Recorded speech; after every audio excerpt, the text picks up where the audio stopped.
Keamanan tahapan pilkada mulai dari kampanye hingga putusan kerap dianggap rawan. Salah satunya, penyelenggaraan debat publik pemilihan wali kota Makassar yang digelar di Jakarta lantaran tidak adanya izin dari kepolisian dengan alasan keamanan. Meski menjadi salah satu zona merah pilkada di Sulawesi Selatan, Kapolrestabes Makassar Kombes Wisnu Urip Laksana menjamin keamanan pesta demokrasi di kota Makassar.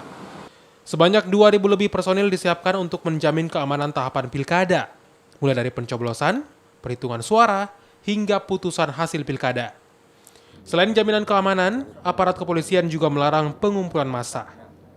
Ada penyelenggara.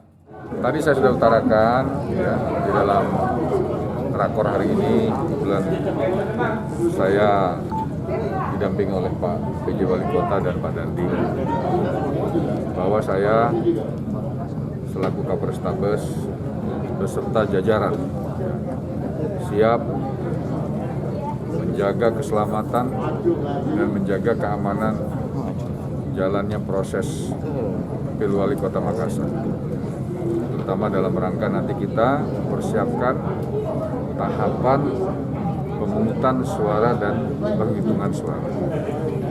Yang pertama yang perlu saya sampaikan adalah pelibatan kekuatan. Untuk tahapan ini, ya, pemungutan suara dan penghitungan suara, kita menerjunkan 2.000 lebih personil.